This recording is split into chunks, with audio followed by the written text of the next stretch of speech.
In the last video we looked at creating simple 3D bodies using Fusion 360. However, in reality most products are made up of a number of components assembled together. So that's what we're going to have a go at modelling today. Once we've opened up Fusion 360 and created a new model space, we're going to save this and give it a name. So if we start by creating a sketch in our XZ plane, which is the one flat on the floor as we look at it, we're going to create a rectangle that is 20mm high and 40mm long. And we can use the grid to help us with our accuracy. Once we've done that, we click on Finish Sketch and we're ready to extrude our block, and we're going to extrude it up to 20mm.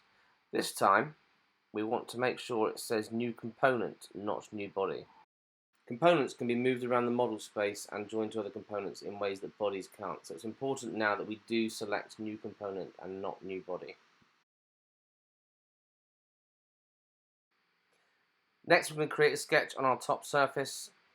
This sketch is going to be of two 16mm diameter circles that are 20mm apart from each other, so there is a 2mm gap around the edge.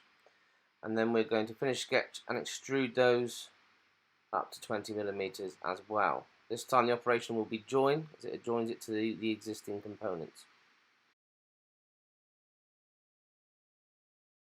Our next sketch is going to be on the top surface of one of these cylinders. We're going to do the same to both cylinders, so it doesn't matter which one you start with. And we're going to create a concentric circle 12mm in diameter, and then click on Finish Sketch.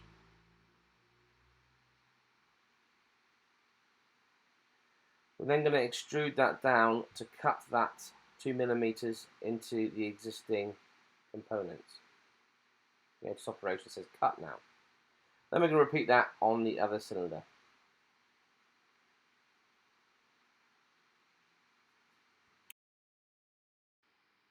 We're now going to use the shell command, and if we click on the bottom edge and then we can drag that into 2mm, it will create a hollow shape with our selected surface open. So you can now see inside that block. Now we're going to give our component a name and select a material property. So we're going to go down to plastics and we're going to drag across ABS. And actually I want that to be a red ABS, so we're also going to right click here and change the appearance. If we right click on the ABS and edit, we can select the colour we want it to be. And then close that up. And we have our finished component. We can then save this and make a note of what we've done since we've last saved our work, so we can view the versions if we want to at a later date.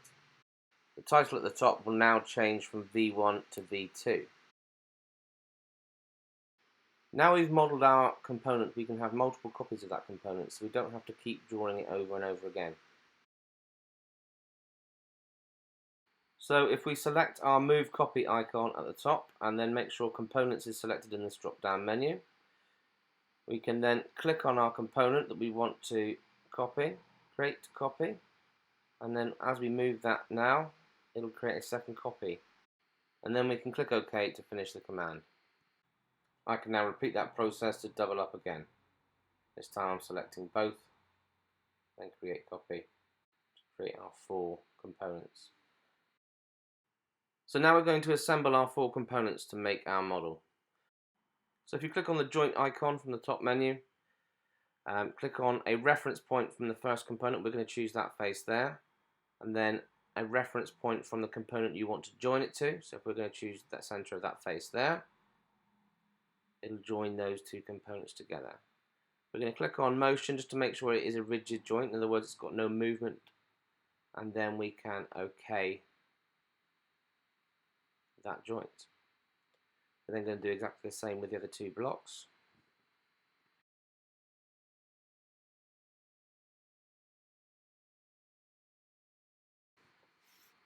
So this time, when we want to build the blocks vertically instead of side by side, we need different reference points. So if we click on Assemble Joint,